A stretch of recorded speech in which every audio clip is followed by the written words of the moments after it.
30대 여성이에요.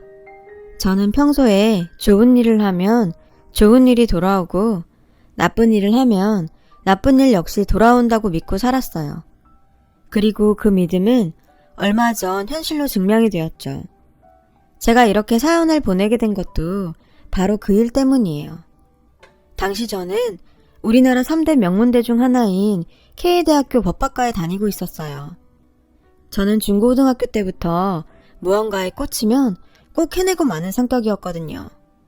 그런 제게 공부는 자존심과도 같은 거였죠. 그래서 누구보다 열심히 해왔고요. 저희 엄마한테는 고액 과외 한번 받지 않고도 명문대에 진학한 딸이 늘 자랑거리였어요.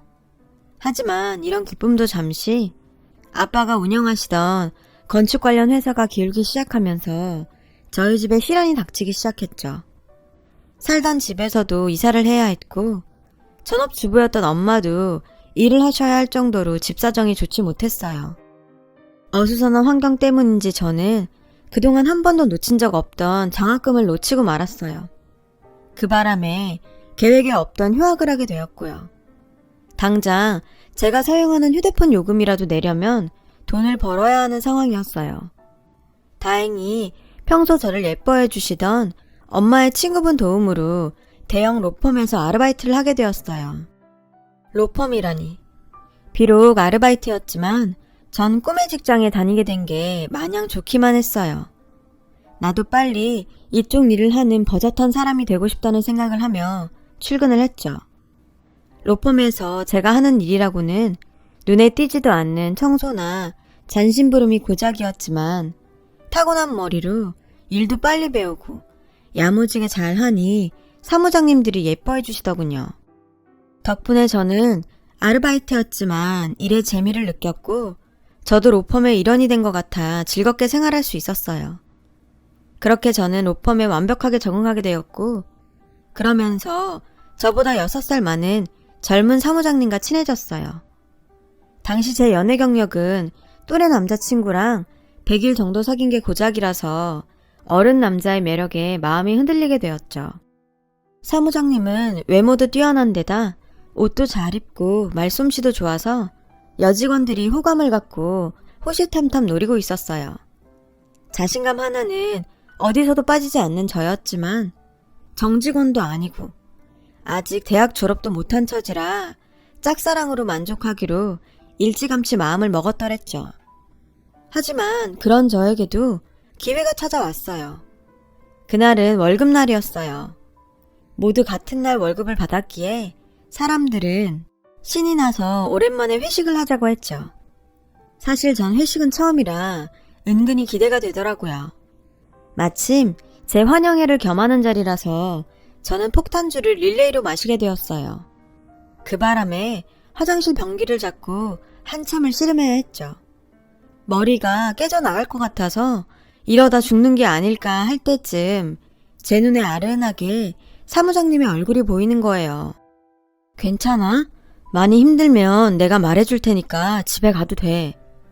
상냥한 사무장님의 말투에 저는 어디서 그런 용기가 났는지 그대로 그에게 입을 맞췄지 뭐예요. 그리곤 술이 확 깨버렸죠.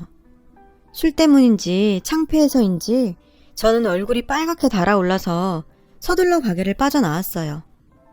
가게가 멀어지자 그제야 저는 길가에서 자책했어요. 미쳤어. 어쩌자고 그런 짓을. 하지만 이미 엎질러진 물이었고 전 당장 내일 출근해서 그 사람 얼굴을 어떻게 보나 걱정이 태산이었죠. 혹시 여직원들이 봤으면 어쩌나 별의 별 생각이 다 들더라고요. 그때였어요.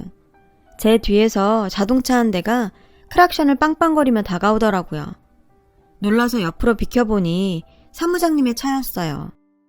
타! 데려다 줄게. 그가 말하더군요. 전 등을 돌려 얼굴을 숨겼죠. 뭐 하는 거야? 그런 대범한 짓을 벌여놓고 설마 이제 와서 내숭 떠는 건 아니지? 그는 제가 창피해야 할까봐 일부러 농담조로 말하더라고요. 저는 차마 그 사람을 쳐다볼 수가 없었지만 에라 모르겠다 하는 심정으로 눈 딱 감고 차에 올랐어요. 운전하는 사무장님의 옆모습을 보니 미친 듯이 심장이 뛰었어요. 제 심장 소리가 밖에까지 들리지 않을까 걱정이 될 정도로요. 그래서 무슨 말이라도 해야겠다 생각한 그때 집이 어디야? 거기 내비에 집 주소 좀 찍어볼래? 운전 중이던 그는 제게 말했어요. 저는 잠시 망설이다 집 주소를 내비게이션에 입력했죠. 가깝네? 네. 저는 짧게 대답했고 우리 둘의 대화는 거기서 끝이 났어요. 이후론 어색한 침묵이 흘렀죠. 이런 분위기가 불편했던 저는 무슨 말이라도 해야겠다고 생각했어요. 머리를 굴려봤지만 폭탄주 때문인지 대화거리가 떠오르지 않더군요. 그런데 3학년이라고 했나? 남자친구는 있어? 제가 머리를 막 굴리고 있던 그때 그가 먼저 저에게 물었어요. 저는 냉큼 없다고 대답하곤 사무장님은요? 라고 되물었죠. 사실 여직원들 사이에서도 그에게 여자친구가 있다 없다 말들이 많았어요. 확인해보고 싶더라고요. 없는데. 그의 대답에 전 소리를 지를 뻔했어요. 집에서 장가가라고 안 하세요? 이상형은 어떤 여자예요? 아까는 떠오르지 않았던 질문들이 본물 터지듯 쏟아졌어요. 그는 잠시 생각하더니 자긴 귀여운 여자를 좋아한다더라고요. 그리고 부모님들께서 만나는 여자 없냐고 물어보시는 정도라고 대답했고요. 그렇게 그와 있는 시간이 조금씩 편안해질 즈음 애석하게도 그의 차가 저희 집 앞에 도착했어요. 저는 내친 김에 용기를 내보기로 했죠. 이런 기회는 자주 오는 게 아니니까요. 저기 골목으로 가면 편의점이 있는데 우리 가서 컵라면 먹을래요? 저는 사무장님과 좀 더 같이 있고 싶은 마음에 라면을 먹자고 제안했어요. 그랬더니 그러자고 하더라고요. 우린 편의점 테이블에 마주 앉아 컵라면이 있기를 기다리고 있었어요. 이 시간에 이런 거 먹으면 살찌는 거 알지? 사무장님이 절 보며 말하더군요. 그런 말 하는 거 여자한테 실례거든요. 저는 일부러 더 툴툴거리며 말했죠. 술 먹고 아무 남자한테 뽀뽀하는 건 더 실례거든. 사무장님은 귀엽게 입을 삐죽였어요. 그런 그의 모습에 저는 웃고 말았죠. 우리는 라면을 먹으며 이야기를 나눴고 서로에게 호감이 있음을 알게 되었어요. 그렇게 우린 그날 이후 비밀 연애를 시작하게 되었어요. 몰래 하는 사랑이 더 뜨겁다고 우리는 회사에서 연애하듯 만남을 이어갔어요. 화장실에 가면 슬쩍 만나고 점심시간에 티 안 나게 옆에 앉는 등 스릴 있는 연애를 이어갔죠. 그리고 무엇보다 비밀 연애의 묘미는 여직원들이 그에게 관심을 끌려고 작당을 벌일 때였어요. 아무리 그들이 끼를 부려봐도 이미 그는 내 거라는 사실에 전 남모를 희열을 느꼈거든요. 그렇게 몇 달의 시간이 흘렀어요. 제 또래의 남자보다 어른 남자와의 연애는 뭐랄까 그간 제가 경험하지 못한 레벨이라고 할까요? 아무튼 그와의 시간은 정말 꿈 같았죠. 그날이 오기 전까지는요. 그날은 지방에 사는 그의 부모님이 친척 결혼식이 있다며 서울에 오신 날이었어요. 그는 부모님을 모시고 식장에 다녀와야 했고 하룻밤 주무시고 가신다 해서 그 주의 주말은 못 만날 것 같다고 미리 얘기를 하더라고요. 저는 부모님이 오시는 건데 당연히 알았다고 했고요. 그런데 그날 저녁 그에게 연락이 온 거예요. 부모님께 제 얘기를 했더니 절 만나고 싶다고 하셨다는 거예요. 갑작스러운 말에 당황했지만 이참에 그의 부모님께 잘 보여놓으면 좋지 않을까 생각해서 급하게 나갈 준비를 했어요. 최대한 얌전한 차림으로요. 그렇게 떨리는 첫 대면의 순간이 왔어요. 왔어? 이 친구가 제가 아까 말한 현주예요. 현주야, 우리 부모님이셔. 인사해. 그의 소개에 저는 최대한 예의를 갖춰 인사를 하곤 자리에 앉았어요. K대 학생이라면서요? 지금도 기억하는 그의 어머니의 첫 질문이었죠. 네, 휴학 중이에요. 왜? 어디 유학이라도 가려고 그러나? 요즘은 다들 스펙 쌓는다고 1, 2년 정도는 휴학한다고 듣긴 했어요. 어머님 말에 저는 난감했어요. 사실대로 말하면 너무 비참할 것 같고, 그렇다고 거짓말을 하자니 이미 그가 제 휴학 사유를 알고 있었기 때문에 그럴 수도 없었거든요. 엄마, 초면에 그런 질문은 좀... 그는 난처해하는 제 모습을 보곤 상황을 수습하려고 했어요. 왜? 내 질문이 실례가 됐니? 그의 어머니는 쉽게 그만두지 않을 눈치였어요. 그래서 전 솔직하게 말해야겠다 생각했죠. 그렇게 제가 막 입을 떼려는 순간 그가 하지 말라고 고개를 가로젓는 게 보이더라고요. 그 순간 알 수 있었어요. 그의 부모님은 조건을 많이 따지는 분이라는 걸요. 제가 말을 하려다 그만두자 어머님은 저를 수상하게 보시는 것 같았어요.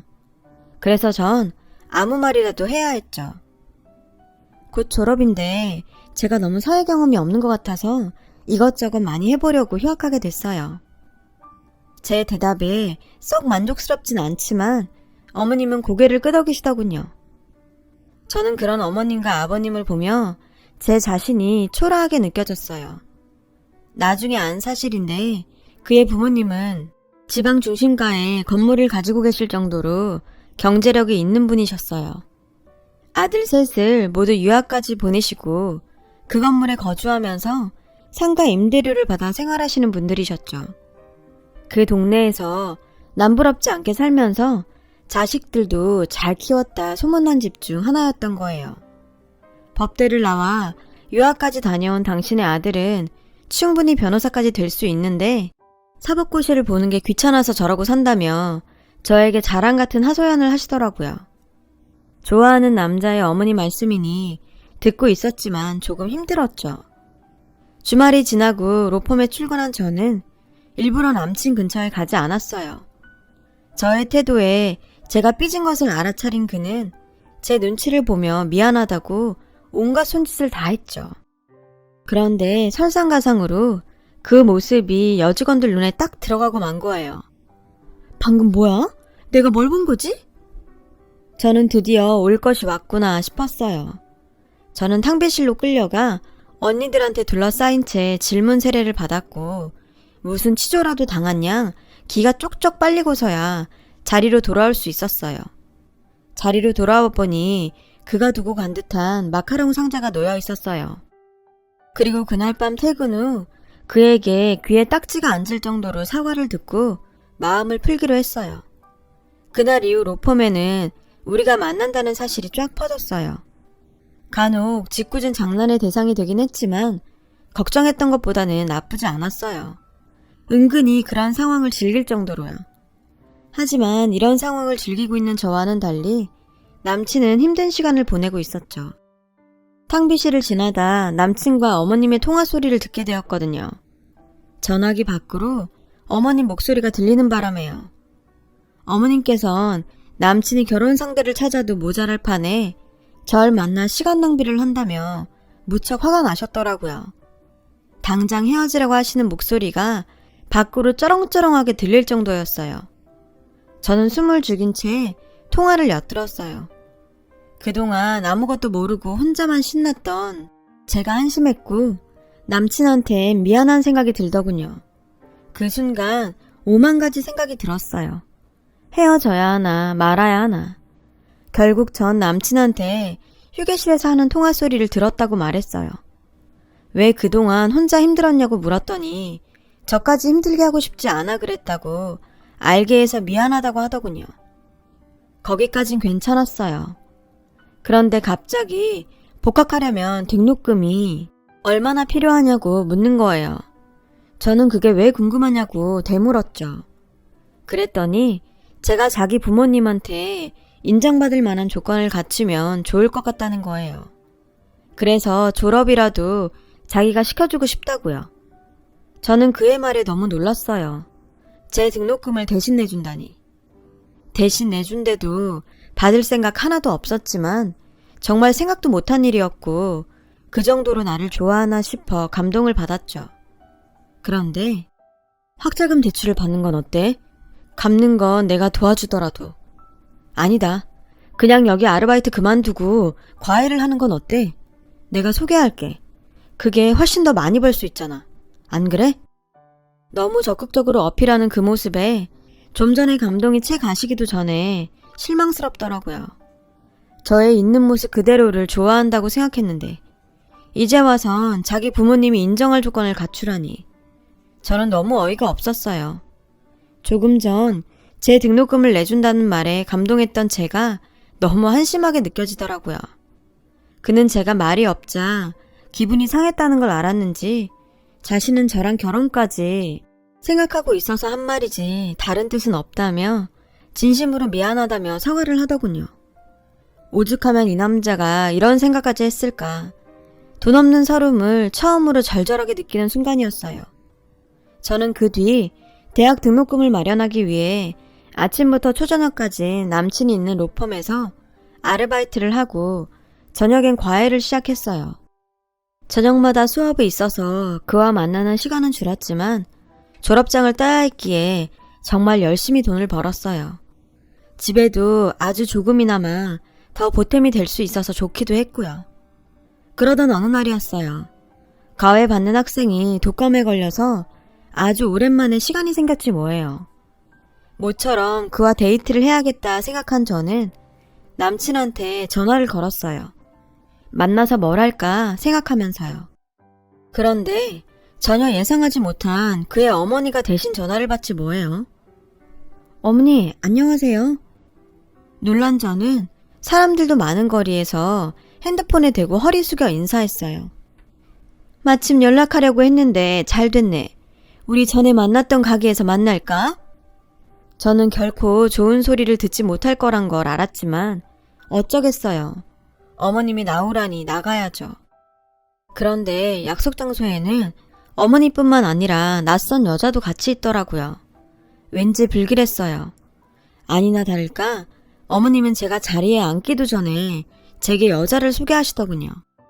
빨리 왔네? 인사해라. 우리 승현이랑 결혼한 애다. 그 말에 전 멈칫했어요. 어머니 옆에 앉아있던 여자는 제게 자신의 명함을 내밀며 말하더라고요. 어머니께 얘기 많이 들었어요. 그 여자 명함에 교수라는 두 글자가 선명히 보이더군요. 생각지도 못한 상황에 전 할 말을 잃었어요. 어머님은 제게 너 따위는 내 며느리가 될 수 없다는 걸 말하고 싶으셨던 거죠. 이제 알았으면 적당히 빠지라는 남친 어머니의 속내가 선명히 보였어요. 그야말로 이 자리는 저에게 제대로 망신을 줘서 당신 아들한테서 떼어놓겠다고 작정한 자리가 분명했어요. 저는 마음을 굳게 먹고 말했어요. 어머니, 제가 아무리 싫으셔도 승현씨 몰래 이러시는 건 좀 아닌 것 같아요. 저 복학하려고 거의 준비도 끝났어요. 졸업하면 로펌에 취직하거나 아니면 사법고시 준비해서. 어머머, 사법고시요? 제 말이 끝나지도 않았는데 오늘 처음 본 여자가 제 말을 끊고 비웃더군요. 저는 불쾌해서 그 여자를 노려봤어요. 생각 같아선 한 대 치고 싶었죠. 그러자 남친 어머님이 그 여자를 며느리라고 부르며 제게 나를 세우지 뭐예요? 어머 얘, 너 지금 우리 며느리를 노려보는 거니? 얘 웃기는 애네? 고졸인 주제에 꿈도 크지. 사법고시가 무슨 운전면허증 따는 건 줄 아니? 우리 아들같이 똑똑한 애도 힘들어하는 시험을 니깎이 할 수 있을 것 같냐고. 어림도 없는 소리지. 저는 자존심이 상했지만 그래도 남친과 헤어지고 싶지 않았기에 다시 한번 어머님께 말씀드렸어요. 저 모르게 그 사람한테 헤어지라고 압력 넣으신 거 다 알고 있었어요. 저 어머님한테 인정받고 싶어서 노력하고 있어요. 그러니 조금만 더 기다려주시면 안 될까요? 그의 어머니는 제 말에 기가 차다는 듯 콧방귀를 끼더군요. 누가 들으면 오해하겠네. 내가 언제 우리 귀한 아들한테 압력을 넣었다고 그러니? 이렇게 훌륭한 며느리까지 데려온 애한테. 어머님 말에 망치로 머리를 얻어맞은 것처럼 혼란스러웠어요. 그런 저를 보며 여자는 더는 못 봐주겠다는 듯 저에게 자신의 핸드폰을 건네주더군요. 그녀의 핸드폰에는 다정한 연인의 사진이 여러 장이 있었어요. 그 사진 속 연인은 다름 아닌 제 남친과 바로 제 앞에 앉아있는 여자였어요. 기가 막혀서 아무 말도 할 수 없더군요. 이 사진이 어머님과 제가 일방적으로 그쪽한테 이러는 게 아니라는 증거가 되겠죠? 내가 제자 같아 사는 말인데 어울리지도 않은 어른놀이는 그만하고 나이에 맞게 노세요. 여기 있는 어머님과 여자보다 남친이 더 괘씸했어요. 제가 등록금을 마련하고 있던 그 시간에 자긴 양다리를 걸치고 있었다니 도저히 참을 수가 없었죠. 너무 분해서 아무 말도 못하는 저를 보며 두 여자는 이 상황이 만족스러웠는지 밝은 얼굴로 자리에서 일어났고 저는 끓어오르는 화에 도도한 교수님의 머리채를 확 잡아버렸어요. 그 바람에 카페는 순식간에 아수라장이 되었죠. 그러자 어머니는 소리쳤어요. 어머, 얘 좀 봐. 이제야 본성이 나오네. 없는 집 애들은 꼭 이렇게 티를 낸다니까. 어머님은 끝까지 절 깎아내리시더군요. 아무리 내가 발버둥 쳐도 저들이 원하는 방향으로 갈 수밖에 없는 이 상황에 전 화도 나고 억울해서 미칠 것 같았죠. 하지만 여기서 더 성질을 내봤자 뭐가 달라지겠어요. 저는 여자를 있는 힘껏 밀어버리고는 가게를 나왔어요. 그리고 다음날 로펌도 그만뒀어요. 그 사람을 보면 제가 그땐 어떻게 할지 저도 제가 무서웠거든요. 첫날은 울고 다음날은 죽은 사람처럼 천장만 보고 있었어요. 저를 로펌에 소개해 주셨던 엄마 친구분이 로펌에 퍼진 제 소문을 엄마한테 말했더군요. 엄마는 복학을 하라며 등록금을 빌려 오셨어요. 가난 때문에 딸이 그런 꼴을 당했다는 생각에 가슴이 찢어지는 것 같았다면서요. 전 엄마를 가슴 아프게 해드려서 너무 미안했지만 그 돈으로 복학을 하기로 결심했어요. 다시는 그런 치욕을 겪고 싶지 않았거든요. 그렇게 전 복학을 했고 정말 미친 듯이 공부만 했어요.